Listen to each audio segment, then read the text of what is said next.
3. A.M. O'Hare International Airport lay silent, entombed under a brooding northern snowstorm. The chill that settled into its bones wasn't just from the plunging temperature, but from an eerie emptiness that coated every row of vacant chairs and flickering strips of light across the frost-covered granite floor. Snow fell like ghostly dust, thick, stubborn, and ceaseless. Each flake that touched the terminal windows melted instantly, like a fading breath pressed against the glass. Sickly yellow ceiling lights streamed downward, failing to warm even a meter of air. They were not comfortable. They only made the cold sharper, outlining the invisible fractures in the concrete, and in the hearts of those waiting. Reed Halden stood at the edge of the second-floor window, overlooking the barren runways. He could no longer feel his fingertips. Each breath exited his lungs like a struggle heavy and fragmented, the steam coiling up before being whisked away by the wind. Even his pulse seemed slower than usual. Whether from the hour or from his practiced stillness, he couldn't tell. Then a sound cut through the quiet. Not a voice, not a boarding announcement. Metal against stone. Soft, steady, the hush of paw pads on tile. And next to him, not behind, not beneath, but beside him like a mirror cast in shadow stood Valor, the German shepherd. Coat thick and cold-colored like forged steel. His stance is as solid as a mountain pillar, ears taut, eyes alert and unwavering. His breathing steady, not short, not long, just deep enough to say, "I'm here, I'm listening." Reed didn't glance down. He didn't need to. He knew. Valor was there, as he always had been. 4 months they had worked side by side, but what tied them together was not routine or rope or regulation. It was something far deeper, a quiet bond. A wordless vow made in silence. He drew in a breath. The air bit at his throat. It pierced through the woolen scarf and stabbed his lungs like glass. He coughed once, quietly, then stilled again. The pain was familiar now, a cold that didn't just numb, but sharpened everything. Nights like this, buried under snowfall, made it easy to miss things because the quiet was too complete, too oppressive, so deep that even a stray thought could sound like thunder.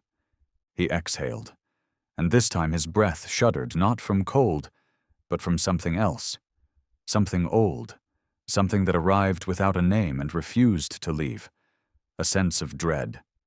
In his mind, images flared like runway lights, blurry but bright. A man collapsed by a checkpoint, crimson seeping across sterile white tile. A child frozen behind the security barrier, hands clutching a backpack, eyes widened not by fear, but bewilderment. Why didn't the men with the guns stop it? Why didn't the system protect us? And Reed, still in uniform back then, stood in that same corridor, eyes just as wide, but for a different reason. Disbelief. He had once believed in procedure, in footage, in the 3-step protocol and layers of background analysis. Until the bullet got through, and none of it had stopped it. Valor shifted slightly. He didn't bark, didn't growl, just tilted his head a minute, almost imperceptible motion. Reed lowered his gloved hand and let his fingers touch the thick fur behind Valor's neck. It was warm, alive. "I know," Reed whispered. "It's cold, but our shift's not over. Are you ready?" No answer came, only a subtle shift in weight as Valor adjusted his stance. He lifted his front paw and lowered it slowly again, as if testing the ground, measuring whether it still deserved his trust. Reed let out a small smile, a flicker, really, not meant for anyone. Just a small act to keep himself grounded. Then he turned and walked forward. And in the whiteness of that endless snow, 2 silhouettes moved onward. One upright, one on 4 legs, both silent, both listening, both watching between the storms. They once wrote a single cold sentence into Valor's record. Fails to meet immediate response standards. Too slow in field execution. In a specialized K-9 unit, that alone was enough to be dismissed. But Reed Halden didn't judge by speed. He looked at the eyes. Or rather, he trusted them, even if sometimes he wasn't sure he could trust his own judgment. He first met Valor at a facility for dogs that had been rejected. The kennels smelled of bleach and tension, filled with the low growls of unstable canines. At the very back, curled in the corner, Valor lay still. No growl, no greeting, no hopeful tail wag like a dog waiting to be chosen. But when Reed paused and looked straight into his eyes, Valor turned his head. And that look made Reed freeze. The eyes didn't plead like a dog in a training video. They weren't bright or eager. They belonged to someone who had already been thrown away by the world of humans. And now they were staring back at humanity, calm, quiet, and unnervingly aware. It made Reed's heartbeat skip. There was something in that slow gaze, like a question echoing inside his chest. Will you be the one who listens? And the truth was, Reed didn't know if he really could. He had once been in what seemed like a routine situation. A man walking briskly through the security zone. Nothing triggered the alarms, no wrong moves. But for just 1 second, only one, that man paused and looked straight into Reed's eyes. And in that flash of a moment, something inside Reed screamed that something was wrong. He didn't listen. Everything that came after moved like fast-forwarded footage. The man had explosives. Part of the terminal was destroyed. People died. A child sat in the smoke. Blood streaked across her hair. She didn't cry. She just looked at him. Reed never forgot that gaze. It held no anger, no fear, only a question he didn't have the strength to answer. Why? After that day, Reed stepped away from the front lines. He no longer wanted a weapon, no longer wanted to give orders. Instead, he began to listen to the smallest things, the uneven rhythm of footsteps, a fractured breath, the slight tremor in a hand offering a ticket. When Reed chose Valor, he wasn't looking for a partner.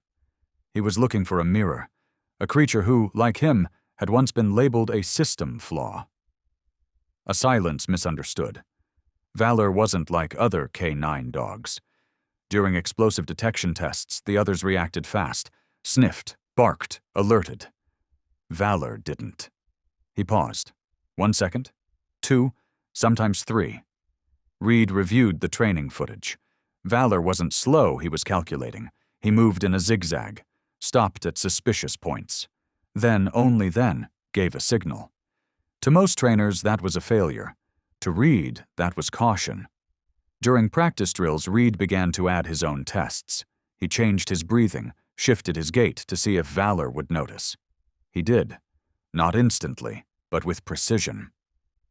When Reed pretended to stumble, Valor halted, tilting his head. When Reed walked too stiffly, Valor turned to look, not to sniff, but to read his face. Reed had never seen a dog analyze people with its eyes. But Valor did. Not aggressively, not theatrically. He just stood there, like a silent sentinel at the gates. One day, Reed dropped a small knife behind him during a solo session. No loud sound. But Valor turned around. He walked to the spot and stood between Reed and the blade. Didn't touch it, didn't claim it, just stood there. "You don't need to know who's right," Reed whispered that day, crouching beside him. "You just need to know when something's wrong." That was how their shifts began. No one liked the odd pair. Reed, demoted, withdrawn, barely speaking, and Valor, the dog removed from the elite list, quiet, lacking the textbook reflexes. But Reed didn't need to be understood. And Valor didn't need to be praised. Every time they worked a security checkpoint, while others scanned, barked orders, and checked papers, Reed remained still, observing, listening. And Valor moved. Not along pre-drawn paths, not by routine, but by instinct. There were times even Reed had doubts, like the day Valor stopped and stared for a long time at an elderly man with only a bag of medicine. No alerts, nothing on the system. But Valor wouldn't look away. Reed searched everything, found nothing. Weeks later, the man was arrested in another state. His bag held a prototype of a new sedative chemical. Valor had no way of knowing that. But he knew something was wrong. Reed looked back at it all. I used to be a man who didn't trust his own instincts. And Valor was the only reason he never made that mistake again. It was nearing 4 a.m. at Checkpoint 7 when the first few footsteps echoed into the quiet. A flight crew began making their way through the security zone, their suitcases rolling steadily across the cold stone floor, the soft hum of wheels filling the silence. Valor walked beside Reed, never pulling the leash, never stepping ahead, always keeping exactly one pace behind him, as if that precise distance was the invisible line of trust they had drawn together over time. The last in the group was a tall man with squared shoulders and a uniform pressed so perfectly it looked untouched by human hands. His shoes gleamed, polished to mirror finish, and every step he took was slow but firm, radiating a confidence that felt unmistakably military. On the name tag above his chest pocket, Malcolm Veidt, Captain. Reed gave the group a passing glance, nodding out of habit. Everything was in order, all documents checked out. No one was late, no one hesitated. It was flawless, except for Valor. Without warning, Valor stopped the moment Captain Veidt passed by. He didn't bark, didn't growl, but his ears rose, his head tilted slightly, and his eyes locked onto the pilot. Reed felt the tension on the leash in his hand, not from being pulled, but from the subtle shift in Valor's stance. He was no longer walking with Reed. He was guarding. Reed lowered his gaze, his lips pressing into a thin line. Veidt didn't look down at the dog. He walked 2 more steps before stopping. "Is there a problem?" he asked, voice low and measured, polite. Valor still didn't move. No growl, no sound, only that long, unwavering stare, the kind that made people feel as if something inside them was being weighed. Reed didn't answer right away. His hand tightened slightly on the lead. "Just a random check," he said. "Would you mind stepping through the scanner once more?" Veidt didn't object, but there was a slight delay as he turned around. A flicker of hesitation, so faint it would have passed anyone else.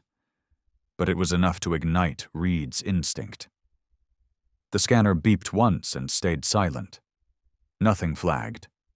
Veidt offered a polite smile, his expression calm and controlled. But Valor didn't let up. For 3 months, he hadn't growled once during a shift. And now, for the first time, a low, deep growl rumbled from his chest. It wasn't loud, but it was solid, deliberate, like an unspoken verdict. Something here was not right. Reed didn't say another word.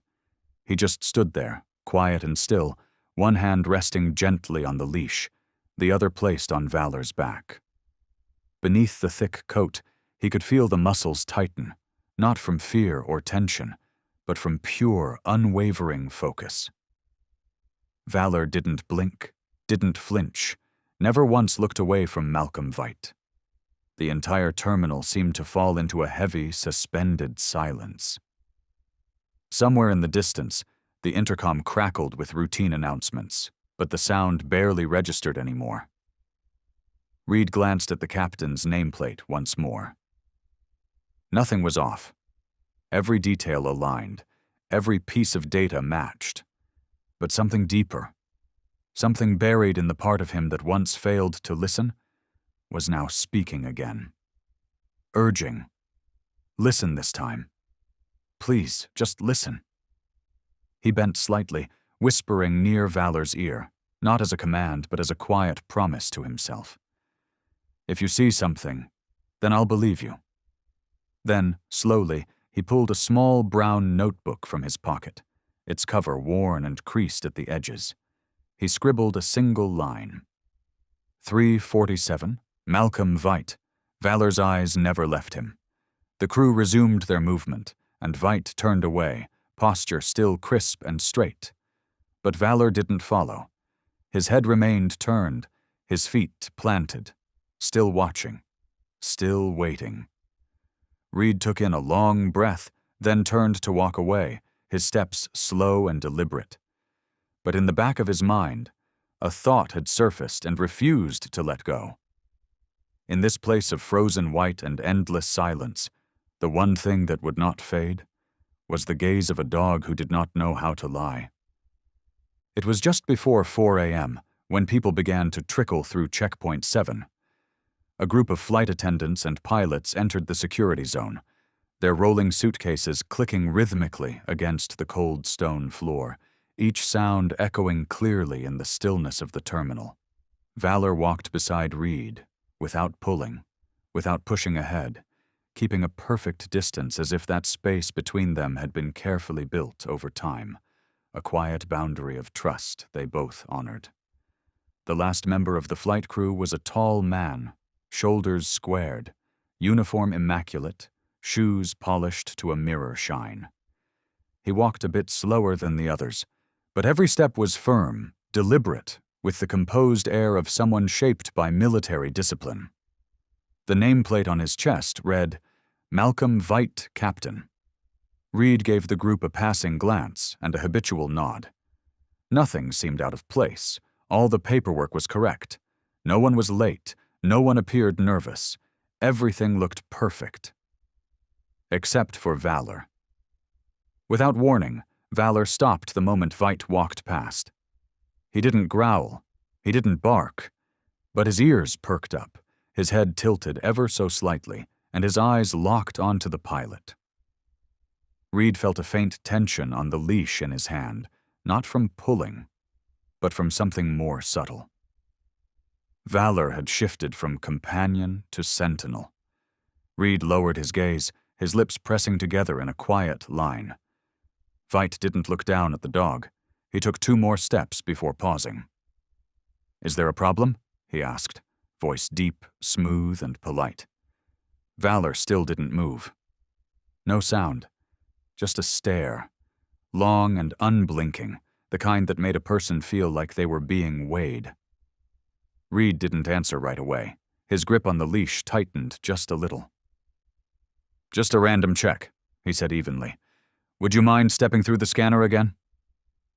Veit didn't object, but there was a barely noticeable hesitation in the way he turned back.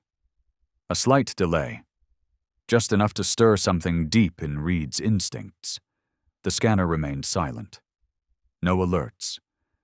Veit offered a faint smile, calm and unreadable. But Valor didn't ease. For the past 3 months, he hadn't growled once during a shift. And now, for the very first time, a deep, low growl rose from his chest. It wasn't loud, but it was steady and sure. A quiet declaration that something was not right. Reed didn't speak. He just stood there, hand still on the leash, the other resting on Valor's back, feeling the way the dog's muscles had tensed, not from stress, but from pure concentration. Valor didn't break eye contact with Veit. Not for a second. The terminal seemed to hold its breath. Even the distant voice of the intercom felt muffled, lost in the weight of that moment. Reed glanced again at the pilot's name. Nothing was technically wrong. Everything added up. But the instinct he had once ignored, the one that had failed him in the past, was now demanding to be heard.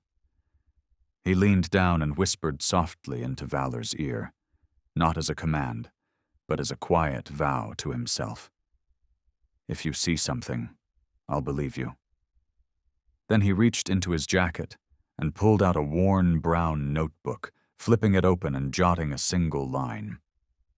3:47, Malcolm Veit. Valor's eyes never left him. The flight crew continued onward. Veit turned and walked away, posture unchanged, back straight as ever. But Valor didn't move. He didn't follow. He just kept watching, head still turned, body rooted to the ground. Reed drew in a deep breath and finally turned away, his steps slow and quiet. But a thought had begun to form inside his mind, one that would not let go. In the frozen white of early morning, in a silence too deep for words, the only thing that refused to vanish was the gaze of a dog who did not know how to lie. Reed sat at the monitoring desk, eyes on the surveillance feed as passenger information for Flight 882 began to appear on screen. Valor was seated quietly at his feet, completely still, his gaze fixed on the corridor where Captain Malcolm Veidt had just passed. There were no alerts from the system, no suspicious signals from the scanner. Something in the air had shifted. Reed could feel it, not through data, but through the steady, rhythmic panting of the dog beside him. It wasn't the breath of exhaustion. It was a signal, a quiet warning meant for the one person willing to listen. "I want a closer check," Reed said into the radio, keeping his voice level. "Bring him into the private room." The instruction was relayed without question. Minutes later, Veidt entered the isolation room with calm precision, composed, polite, showing no trace of resistance. The tech team was already in place. Valor stood by the doorway, his eyes never leaving the man. "Is something wrong?" Veidt asked, his voice slightly narrowed by surprise, though still controlled. "I already cleared the first scan." "Just a secondary check," Reed replied, nodding lightly. "New procedures." Inside the cold, sterile inspection room, the process began. Bags were opened, documents examined. A handheld scanner traced carefully over his body and the crisp lines of his uniform jacket. Veidt remained calm, only the smallest furrow crossing his brow when a technician asked him to remove his pilot's coat. And in that exact moment, Valor stepped forward. Just a single step. His head dipped slightly, ears sharpened. A sound rose from his chest, not quite a growl, not quite a breath, but low and firm enough to make Reed glance up. At the same time, Veidt, almost imperceptibly, recoiled, a subtle flinch, a reflexive motion of defense so faint most would miss it. But not about Reed, not even Valor. For them, that small shift was never just a coincidence. The pilot's uniform jacket was laid flat across the stainless steel table. Two technicians began to inspect it, tracing every seam, every edge, every layer of lining. To the naked eye, everything was flawless. No loose threads, no signs of tampering, no evidence of any opened stitches. But Valor didn't move his focus. His eyes remained fixed on a single spot, the left lapel. A low growl rumbled from deep in his throat, barely audible but stretched out like a breath caught in warning. He nudged the fabric gently with his nose, then looked up again, staring as if that one fold of cloth was the center of something invisible. Reed furrowed his brow and stepped closer. "Bring the handheld scanner," he said. The technician complied immediately. The first pass of the X-ray scan revealed nothing. The fabric appeared clean. No metal, no wires, no electronic trace. Reed stayed quiet, then motioned with a tilt of his chin. "Try an angled scan, from the collar down." This time the screen blinked. A faint gray thread appeared, thin as a hair, curving gently along the lapel's edge. The technician zoomed in. The strip was less than 2 centimeters long, almost transparent, but tiny connector points began to show. A microscopic circuit, carefully embedded between 2 layers of cloth. Valor gave a single bark, short, sharp, not loud, but it froze the room in place. Veidt shifted slightly. He blinked twice and pressed his lips together. "Could be. Just a reinforcement layer," he said, voice dry. "Some high-end tailors add extra protection where the collar wears out." Reed tilted his head, gaze locked on Veight's face. Maybe, he replied, though microchips aren't the first thing that comes to mind for durability. The room dipped into a heavier silence. One of the technicians pulled out his phone and quietly messaged the digital forensics team to run a check on the serial code. Reed folded his arms across his chest, his eyes never leaving the faded outline now glowing on the scan. In that moment, the perfection of the uniform had become the most suspicious thing in what was supposed to be a secure room. And still, Valor stood watch, eyes locked on the lapel. Now, Reed did the same. Reed didn't need another order. What he had just witnessed, Valor's locked stare, that single sharp bark, and the razor-thin microchip sewn beneath the pilot's lapel, was more than enough. He turned to a nearby security officer, voice firm and decisive.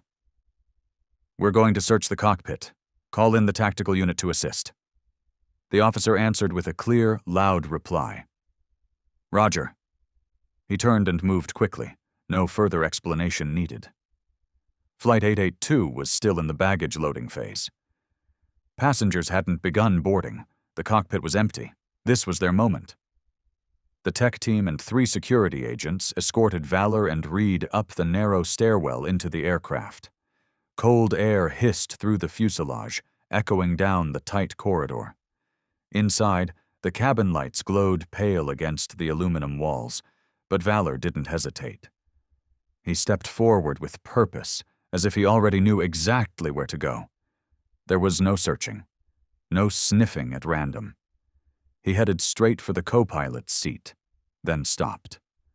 Nose pressed firmly into the edge of the seat cushion, one precise spot, and let out a quiet, whistling sound. Reed knew that sound. It wasn't a general warning. It was confirmation. "I found it." A technician quickly removed the cushion. Hidden inside the fabric frame was a thin, nearly flat electronic device, its surface lined with fine copper circuits. It had been camouflaged with material matching the seat's upholstery. Without Valor's pinpoint reaction, no one would have found it. "There's an antenna," someone whispered. "Wireless signal receiver. This could be a remote detonator."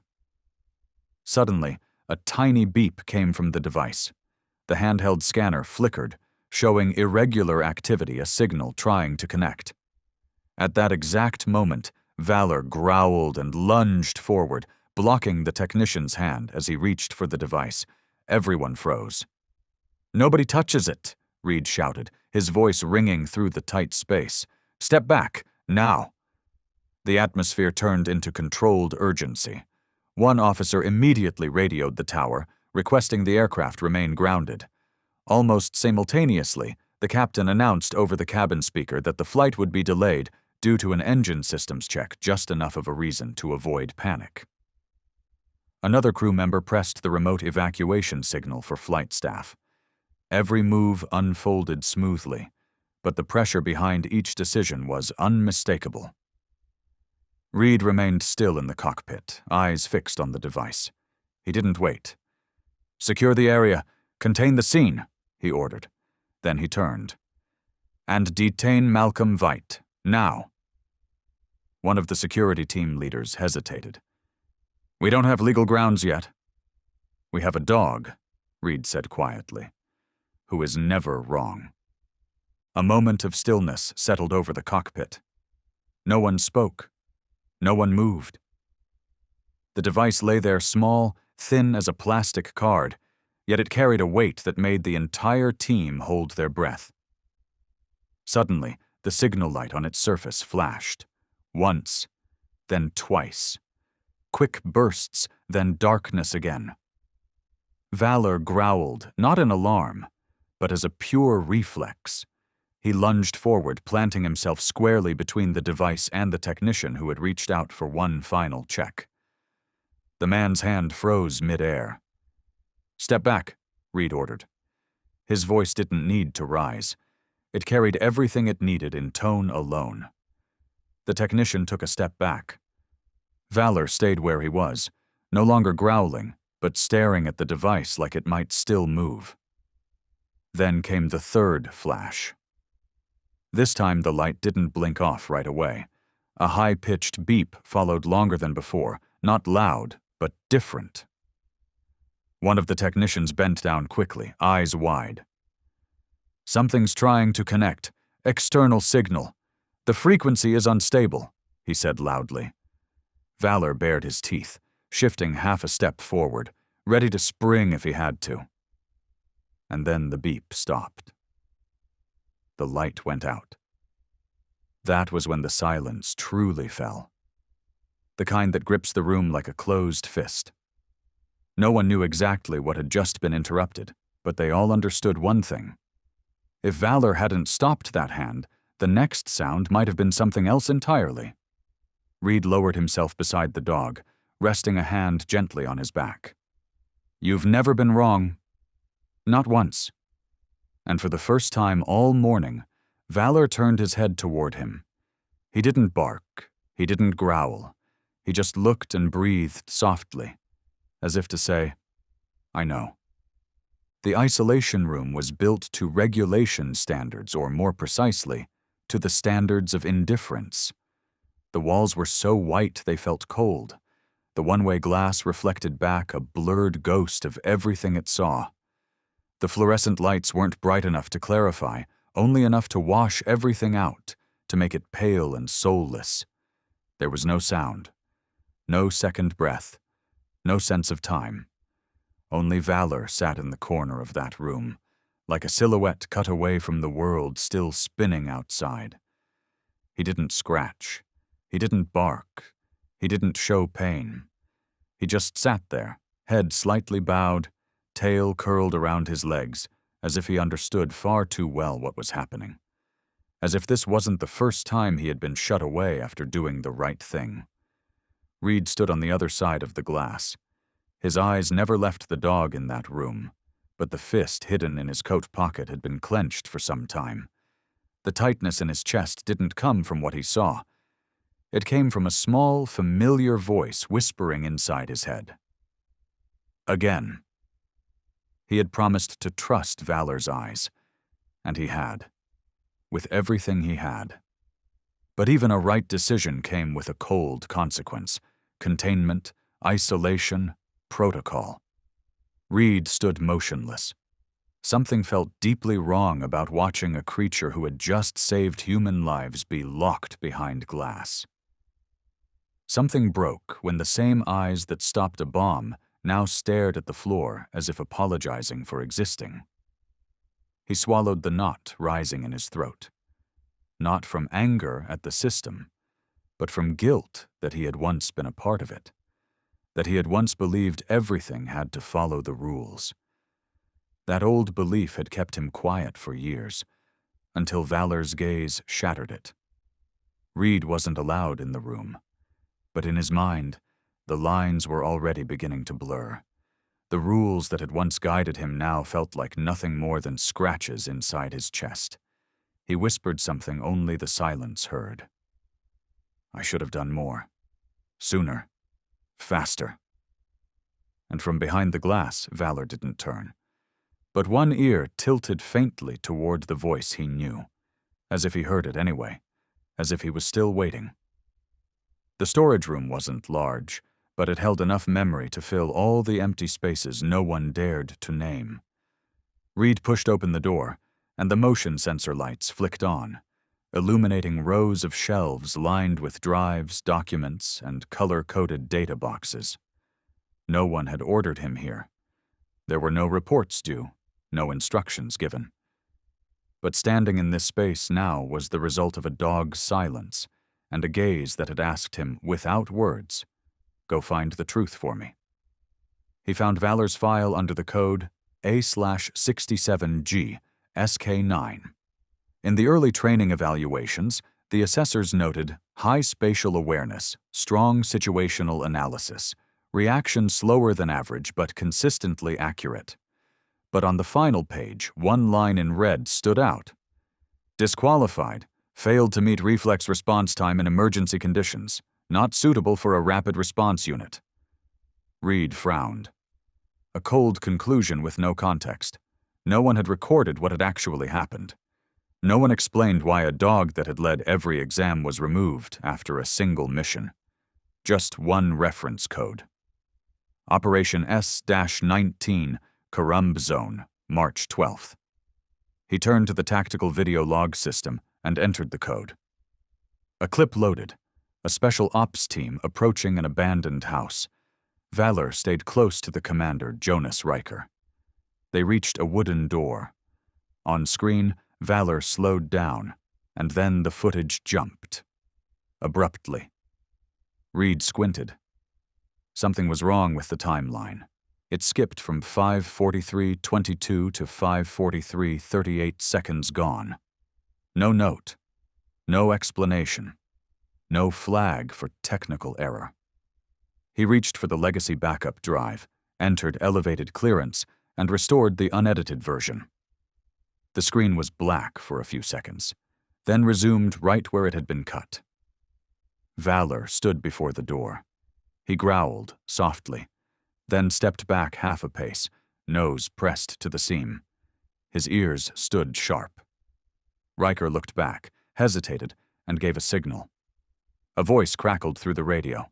"Proceed." No hostile signs detected. Riker hesitated again, then gestured forward. They stepped through. 15 seconds later, the door exploded. The image tore apart. The sound warped. The camera spun. The last few frames turned white. Reed took a step back. He didn't remember the mission in full, but he remembered being there in the logistics surveillance room. And he remembered with painful clarity that he had watched this exact footage, the edited version. And he had said nothing. Because back then he believed if something didn't follow protocol, it was wrong. His hand rested on the screen, trembling slightly, not from the cold, but because, for the first time in years, the truth was so stark it hurt to hold. Valor hadn't been wrong. He had seen it. He growled. He had warned them. And no one listened. No one. And worst of all, Reed had been one of them. He sat down and pulled the printed report toward him. Inside the file was one more page, handwritten, yellowed with age, Riker's writing. If anyone reads this, I need to say something. Valor wasn't wrong. He stopped, and I saw it. But I didn't want to be the one to interrupt the momentum. I didn't follow my instincts. If I was wrong, please don't make him carry the blame. Reed didn't know how long he sat there. He only remembered that when he stood up, he folded the page and slid it into his pocket. Not as a record for Riker, but as a vow for himself. And in his heart, a growl rose not from a dog, but from memory itself. Quiet, clear, and long ignored. When Reed returned to the isolation wing, the hallway was just as empty as when he had left. He paused before the glass. Valor still sat in the same corner, but his posture had shifted, head lifted, one ear tilted toward the door, as if he already knew who had come back. Reed didn't enter. He just stood there, placing his hand against the cold surface. No orders, no pressure, just presence. You gave a warning, and we didn't listen. Valor didn't move. But after a few seconds he stood up, walked forward, and sat down on the other side of the glass, silent, upright, without blame. Reed gave a slow nod. This time I didn't regret it. It was a promise. And inside that sterile, indifferent room, a dog once mislabeled and misunderstood was finally being called by his true name. Reed knew when that door opened it wouldn't just be Valor who stepped out. It would also be a man, stepping out from the past he once tried to forget. Reed returned to the isolation wing that same afternoon. He didn't stand behind the glass this time.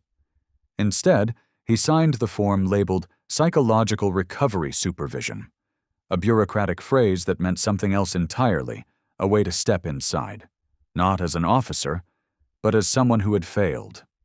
The door closed behind him with a quiet, almost imperceptible click. Inside the cold white room, Valor still sat in the corner, his frame lean, the overhead light reflecting in the dark eyes that stared into a distance only he could see. Reed didn't call his name. He gave no commands.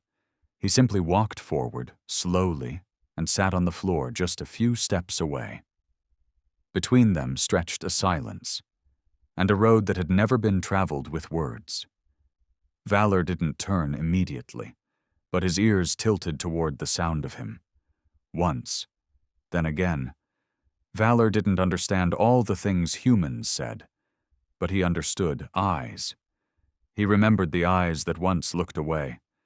He remembered the unease in their breath whenever he was locked up, and the familiar shift in the air right before someone left him behind again. But this time, something was different. It wasn't the voice. It was the breathing. As if this time, he wasn't being left. As if, finally, someone had heard the growl he'd been making all along, not with sound, but with presence.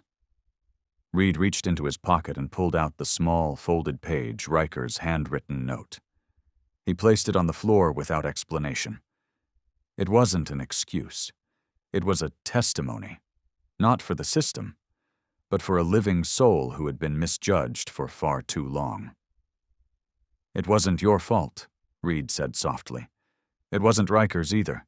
It was ours, the ones who heard but never listened." Valor rose from the corner. He stepped forward slowly, not crouching, not licking hands. He simply lifted his head and rested his chin on Reed's knee. A quiet period at the end of a sentence. A forgiveness that needed no words. And in that silence, Reed understood something with absolute clarity. He hadn't just walked into this room, he had stepped out of a part of himself. A part that had once doubted, hesitated, refused to trust instinct in himself and in the creature now beside him. But now all of that had been replaced by the only thing that mattered: unconditional trust. Trust, once restored, no longer needs barriers. And from that moment forward, Reed knew one thing for certain. If Valor growled again, he wouldn't wait for confirmation. 2 days later, they were called back to the evidence room, the place where overlooked traces were kept, the kind most people had long since stopped noticing. The basement of the National Security Center was always colder than any other part of the building. Not because of the temperature, but because the air down there held everything that had once made people lose faith. Reed stepped in with Valor beside him. No leash, no commands. Just a steady, silent walk in sync.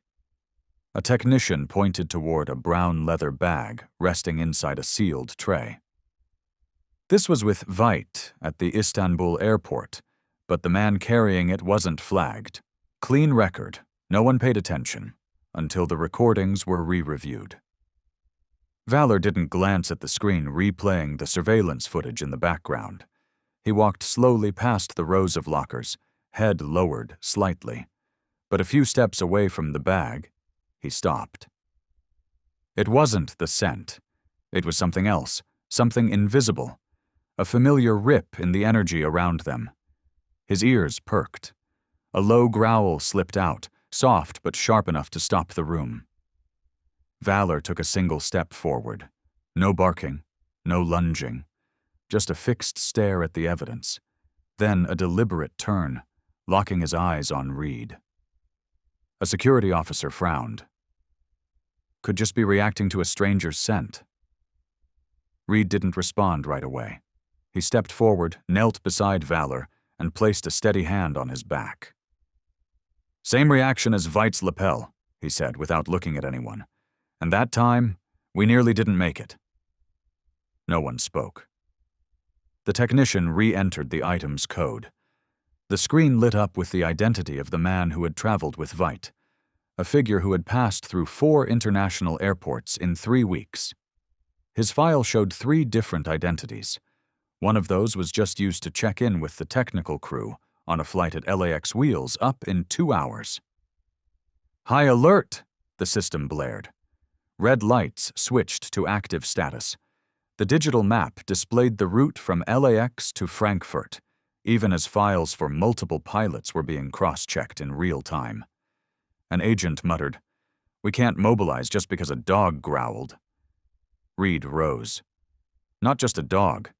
The only living being that stopped a bomb sewn into a pilot's uniform. And now he's growling again. Silence fell. Then one voice broke through. "Prepare for deployment. Reed, you and Valor get to LAX now." The tactical helicopter lifted off the center's rooftop at 14:42. Wind slammed against the steel door, rotor blades howling beneath a sky thick with darkening clouds. Reed sat close to the edge, eyes locked on a small digital screen displaying their target. LAX. Flight 379. Departure in 1 hour and 58 minutes. Valor lay at his feet, not sleeping. His ears flicked with every radio frequency crossing the comms. His posture wasn't that of a dog at rest, but a soldier counting down in silence. "Any further verification?" an agent asked through the headset from across the cabin. "We still don't have a direct link to a device." Reed didn't look up. "How many people do you want to die before you trust a signal that's never been wrong? How many chances to detonate do you need before you call it reason enough?" The cabin fell into stillness. A minute later, the data officer turned the monitor toward Reed. "New update. A maintenance worker was cleared by fingerprint scan yesterday, but the internal camera didn't record them entering or leaving." Reed's brow tightened. Then he stood sharply, voice rising with heat. "What's the probability they used a fake print? Or are we going to sit here another 5 minutes and let that plane take off with a bomb in its belly? Or maybe someone inside the system is holding the door open for them." The screen blinked. Internal security alerts shifted to orange. A 3D map of the airport pulsed into view the maintenance zone behind Gate 6, showing irregular heat signatures, inconsistent with the registered technical schedule. "What about the flight crew?" Reed asked. "Lead pilot is using credentials linked to a man who died 2 years ago. The file was expertly falsified." Reed didn't wait. The moment their aircraft touched down at LAX, the rapid response team was already in place. Valor bolted out first, no commands needed. The wind tugged at his vest, but his ears stayed upright, eyes scanning in swift, silent rhythm. No careless sniffing, no erratic movement. He was reading the environment. Reed followed, breath still sharp in his chest. An agent handed him the grid plan, eyes narrowed with doubt. "Where do you want to start?" "Maintenance depot." "And what makes you suspect it?" The question wasn't skepticism anymore. It was a challenge. Behind him, voices whispered. Someone smirked. "We're going on the gut of a guy in panic mode?" Reed didn't answer immediately. He looked toward Valor. The dog stood frozen near the iron gate, body taut, gaze locked on a rusted hinge like it was a trigger. "No proof needed," Reed said, turning back, voice sharp as an order. "Because if you wait for another report before you act, that plane will be halfway across the sky when the bomb goes off." The team fell quiet. A breath later, unwilling to argue further with a man already burning from the inside, the unit commander exhaled. "Have it your way." A signal nod passed down the line. The gate opened, and Valor was the first one through.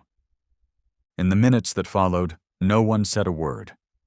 They exited the maintenance depot as if walking away from a place where something could still explode, buried beneath an ordinary coat of paint. But Reed knew something else was still waiting to detonate. And Valor, whose eyes refused to leave the shadowed corner of the hallway, was the silent proof of that truth. The very next morning, a full investigation into Veidt's identity was launched. Not because of protocol, but because a dog had refused to look away. "No match," a low voice echoed in the analysis room. The main screen glowed orange with a warning. Lines of data slid across the display as if slipping out of control. "Malcolm Veidt," bold on the search bar, didn't match any biometric profile in the global security database. Reed stood behind the glass partition, arms folded. He wasn't surprised. No one with eyes like Veit's was just a commercial airline pilot. But what sent a chill through his spine wasn't what they found. It was what they didn't.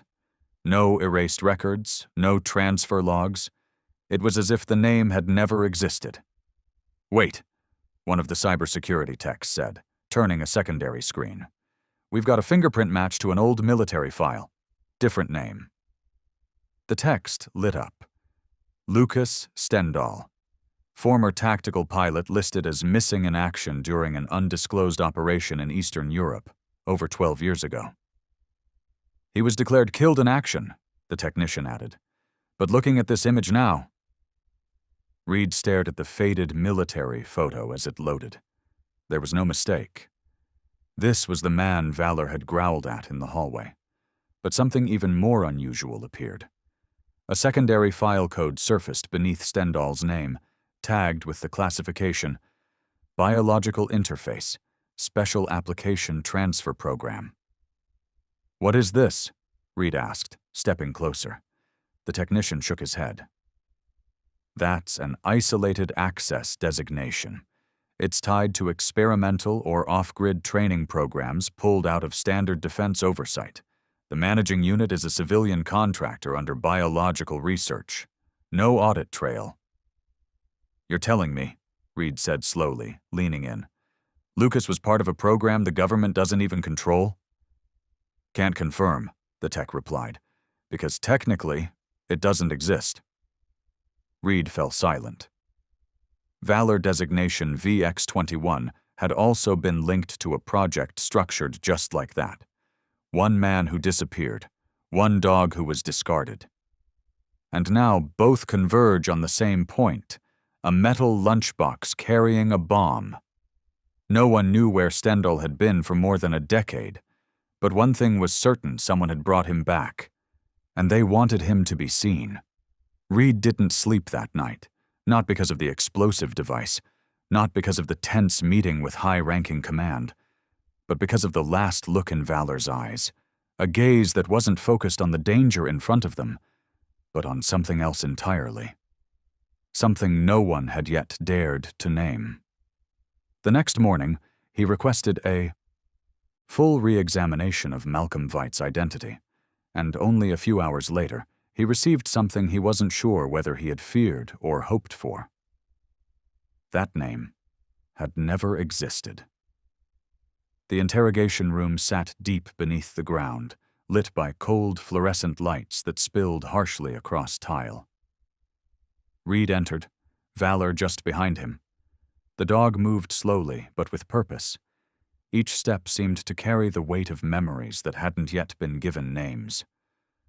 Lucas Stendahl, the true identity of the man once known as Malcolm Veit, sat leaned back in a metal chair, hands lightly cuffed to a support bar. He didn't resist. He didn't speak. He just stared into the empty space ahead as if the most terrifying part had either already happened or was still coming. Reed pulled out a chair and sat across from him. He didn't start the recorder, didn't read any rights. He asked one question. "Who are you working for?" Lucas's lips parted, and a quiet laugh escaped. "I'm a pilot," he said. "I fly on orders. Don't ask where, don't ask who." "But this time it was a tin lunchbox," Reed replied, "and the destination was a mass funeral." Silence followed. Then Lucas nodded, slowly. "I wasn't told everything. I was just part of the reaction test." "Whose reaction?" Lucas looked up. "The system. You. The ones who still believe protocol is the final barrier." Reed turned his eyes to Valor. The dog sat beside the door, head slightly tilted, ears alert. No growling, no blinking. "I heard that name before," Lucas murmured. "Ascension. Only in encrypted audio logs. No real names at the northern facility, just numbers." Reed spoke softly. "Level 2? Lucas looked up again, and for the first time his eyes flinched. They said, "If you've never been through Level 1, you can't understand what Level 2 really is." When Reed laid the folder with the organization's insignia on the table, Lucas drew back slightly. He claimed he didn't know. But Valor let out a low growl. Not violent, not loud. Just a subtle resonance, like a blade sliding through silence. Reed didn't glance at him. He simply told Lucas, "He's never reacted without reason." Lucas drew a deep breath, his fingers curled tightly around the chair. "I didn't build the device. I just carried it. They summoned me. Send the signal." "From who?" Lucas hesitated, then whispered, "Not human." Reed narrowed his eyes. "What does that mean?" Lucas opened his mouth, but the words never came. Instead he muttered, "They were here before us. They're testing us. By our reflexes." Reed leaned forward, touching Lucas's wrist. Beneath the scrubbed skin, a faint circular mark emerged identical to the one Reed had seen in the recovered drive at LAX. Behind the one-way mirror, a voice whispered, "We can't hold him much longer." Valor still hadn't looked away from Lucas.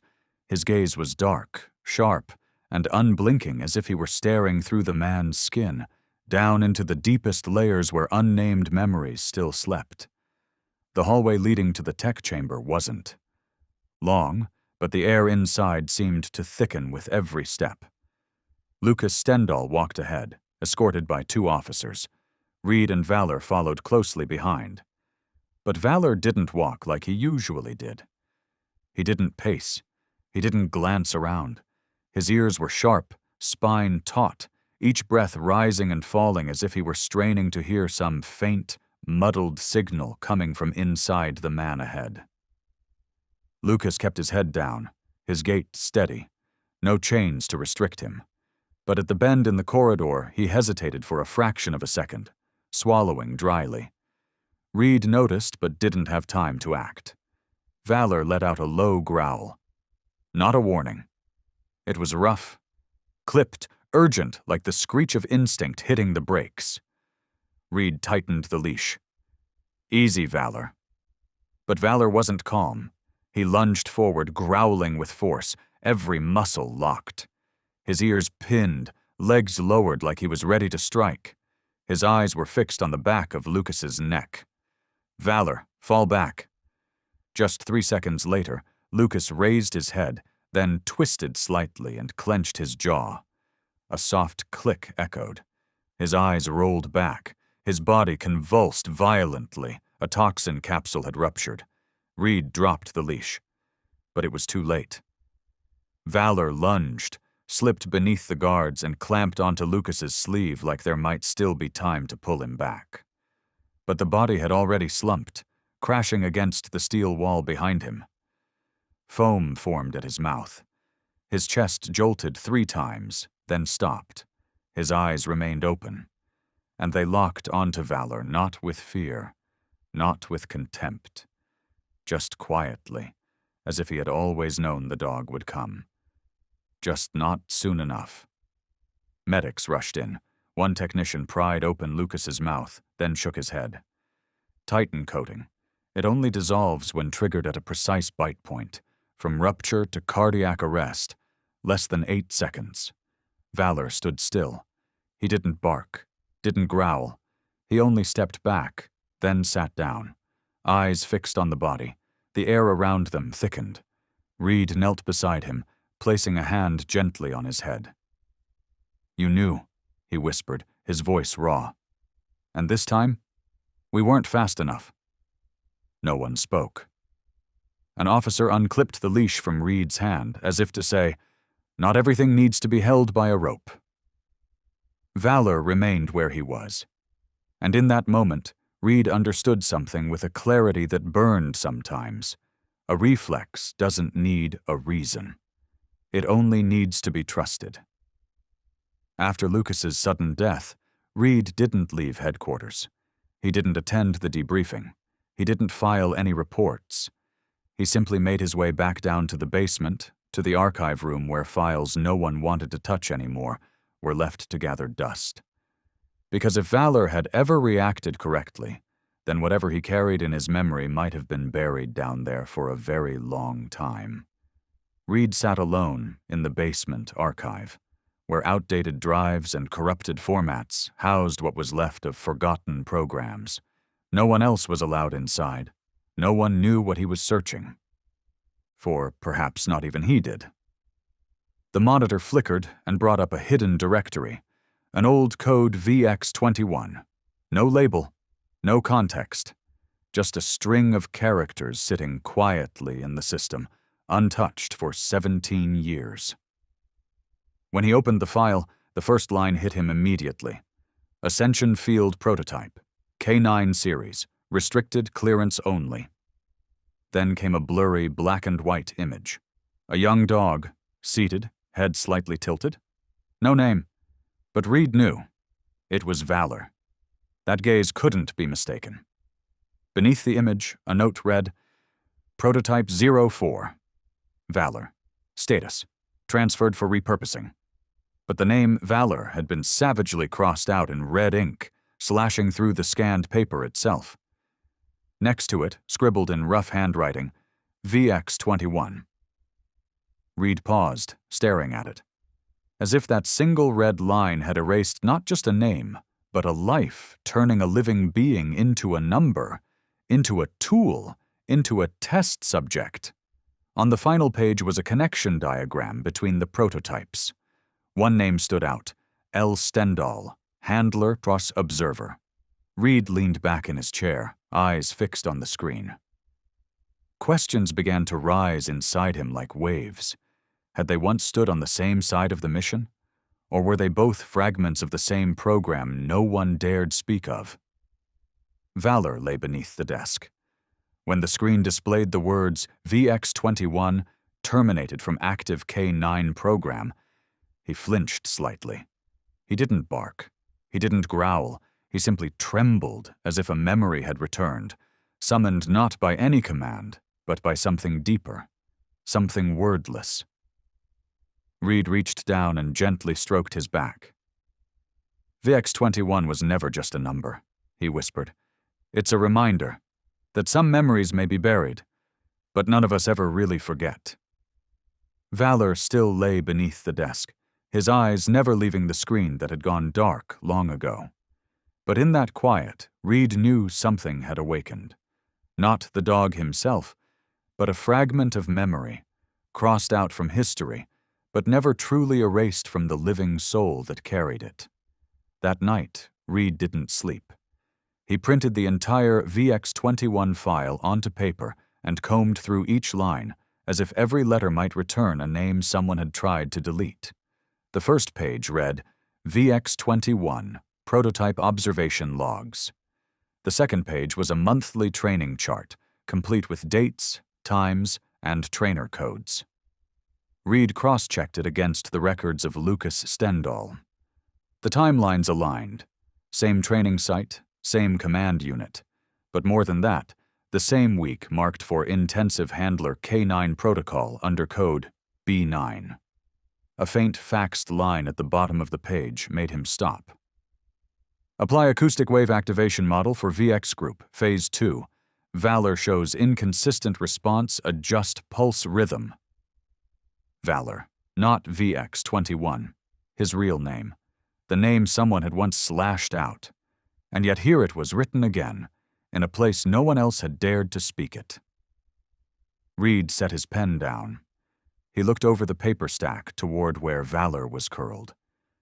The dog's ears twitched faintly, the way they did when. He sensed something beyond the door, not with hearing, but with instinct. Reed turned to the final page.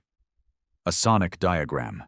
Test frequencies ranged from 18 to 22 kilohertz, an ultrasonic spectrum no human ear could detect. Final annotation read, VX project applies high-frequency sound waves to shape reflexes, suppress recall, and program deep behavioral conditioning. Reed stopped reading. He folded the file and leaned into the desk, exhaling slowly. In his mind, the question was no longer about conspiracy. It was about identity. If Valor had once been taught how to forget, how much did he already know, now buried in silence? And if he was the living core of a program long since shut down, then how many of his past reactions had ever truly been his choice? Reed looked up. Valor was still watching him. No questions, no demands, only a need to be called by his rightful name.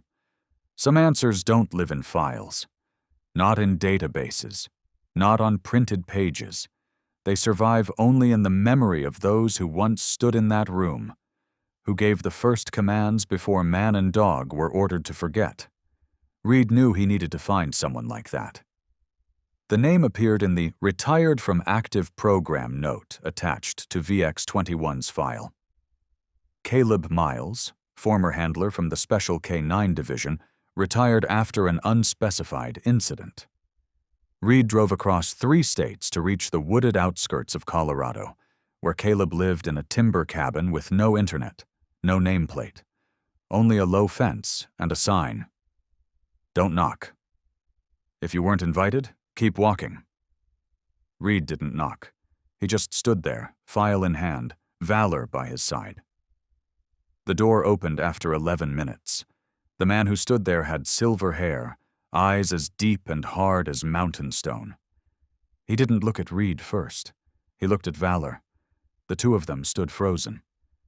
Valor didn't bark, didn't step forward. He only tilted his head slightly. One ear flicked. Caleb exhaled softly. VX-21, he said, not as a question. How long did they manage to keep you? Reed held out the folder. I need to understand what was programmed and what was erased. Caleb didn't touch the papers. He sat down in a wooden chair on the porch. I don't remember it all, but I remember him. His voice was slow, grainy like old wood. He wasn't standard model. The others reacted instantly, barking, attacking, and obeying. But him, he would watch. He would analyze, a few seconds slower but never wrong. And that got him removed? Reed asked. Caleb nodded. We weren't trained to think. We were trained to react. And he wouldn't obey senseless commands. Reed looked at Valor.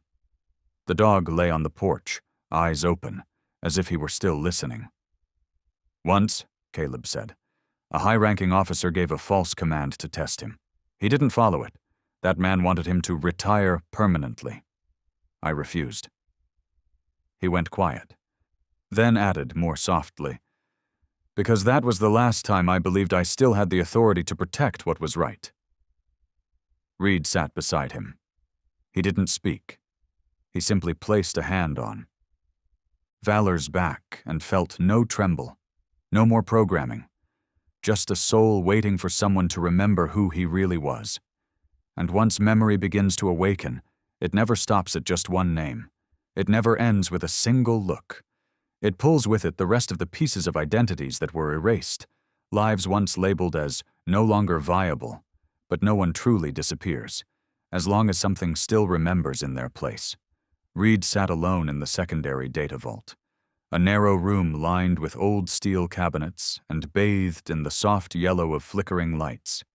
Here were the legacy copies, fragments from when the VX program still ran. The hard drives were obsolete.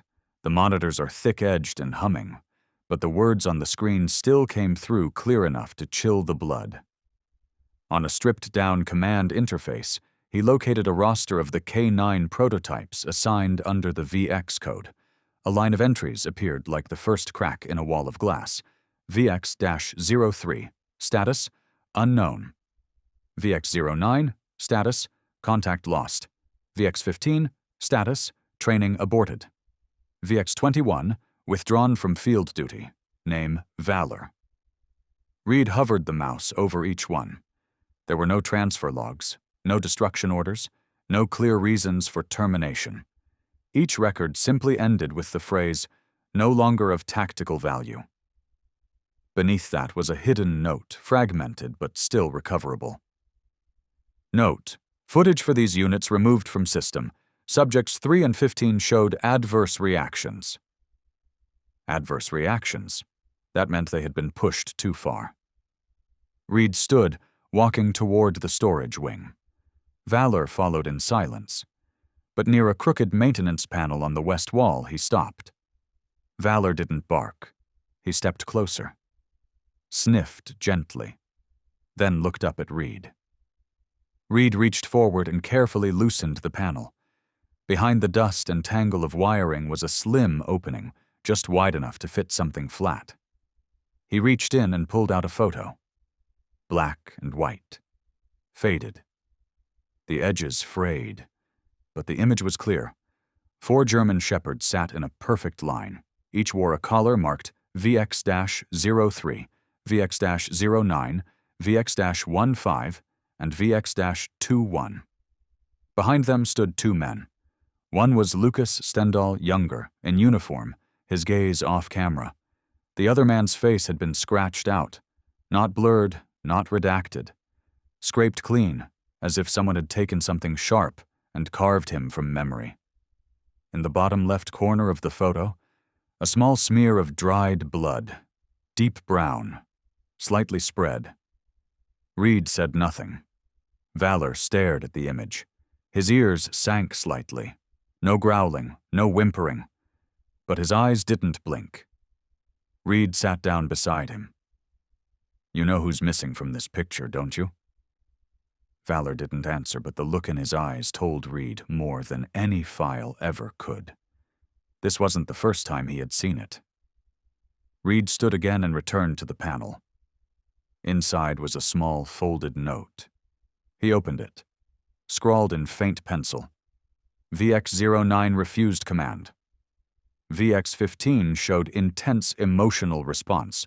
Not a programming error, it was identity. Reed clenched the paper in his. Hand. This wasn't a tactical issue anymore. This was life-conditioned, then discarded. He looked down at Valor. The dog was still sitting there, not waiting for a command to act, but a command to remember. "We'll find them," Reed whispered. "If anyone's left, we won't let them be buried in silence." Valor looked up at him. Once. Slowly, but with certainty. Reed didn't need a detailed map to find the way. The faded photograph from the archive had given him all the coordinates he needed. A string of numbers barely visible in the bottom corner of the image, printed just beside the smear of dried blood. Bravo 7 base lay more than 20 miles from the nearest town. Deep in the woods. No cell signal. No signs.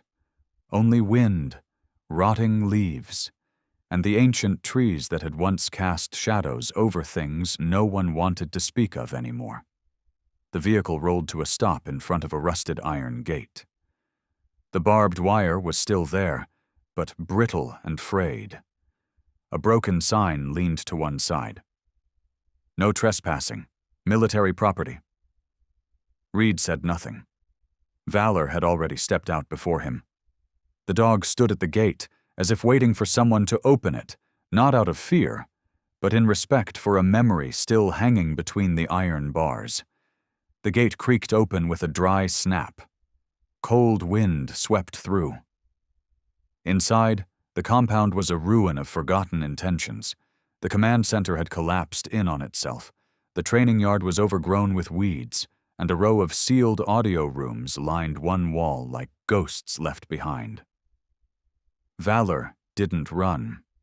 He moved slowly, deliberately, as if every square foot of ground remembered something. Reed walked beside him. They stopped in front of a green-painted steel door, its paint peeling, the audio testing room. Inside, the old tape machines still sat where they had always been. Dust coated every surface, but the shapes remained intact. On the desk lay a cassette marked VX-P04, internal only. No one had touched it in years. But Valor sat down. Right in the center of the room, facing the silent screen, as if he had always known this was where he needed to be. Reed exhaled slowly. His fingers trembled as he picked up the tape, not from the cold, but from the knowledge that this recording might be the last surviving evidence of things never written in any report. The screen had not yet flickered to life, but already the room felt less cold. Valor didn't look at Reed. He only looked at his reflection in the dull glass of the playback monitor. It wasn't clear enough to show his face, but it was enough to summon the shape of a dog once taught to forget who he was. The tape machine let out a low mechanical groan, then came to life. The screen flickered twice before stabilizing. A pale white light filled the room, casting over the dust, over the equipment, and over Valor's eyes fixed straight ahead. The video began without sound. A room appeared on screen that looked almost identical to the one they now sat in, but cleaner, brighter. 4 dogs came into view, one after the other, each with tracking chips and collars labeled VX-03, VX-09, VX-15, and lastly, VX-21. Valor did not blink. A voice came in deep, clear, and emotionless. "This is Phase 4 reflex testing." Subject 21 shows delayed response to conditional commands. The figure giving orders wasn't Lucas. It was someone else, tall, in a gray lab coat, face partially obscured by mask and goggles. But the voice was cold. "Command, approach, sound source, raise, head hold position for 8 seconds. 3 dogs obeyed immediately. The 4th, VX-21, stood still. His eyes weren't on the speaker. They were on the man holding the remote. The voice repeated, "Subject 21 non-compliant." Noted. Analytical response before action. Then, a shock delivered through the collar. Not violent, but enough to make the dog recoil, legs folding underneath him. No howling, no bark, just endurance. Valor lowered his head, his ears folded back. Reed moved closer but did not touch him. No one should interrupt a memory when it's finding its own way back. The video cut to a black screen with white text, VX-03, responsive. VX-09, emotionally unstable. VX-15, exceeded safe reflex threshold, paused. VX-21, restructure or terminate. Reed clenched his fists, but his eyes stayed on Valor, the last name on that list, and the only one still alive. Breathing, remembering, and facing a version of himself once used to redefine his very identity. The room fell quiet when the screen went black again. No one said a word. Valor remained where he was not because he was told to stay, but as if something unfinished still lingered. Reed stood slowly, scanning the room's corners. Bravo 7 had nothing left alive but memory. On the way out, Valor suddenly veered off, not along the path they'd come, but behind the old training yard, where a line of rusted cages lay almost entirely consumed by overgrowth. He stopped in front of one low-roofed pen. The ground there had sunk slightly. Valor sniffed, then began gently pawing at the soil covered in damp leaves. Reed stepped closer. "What is it, buddy?"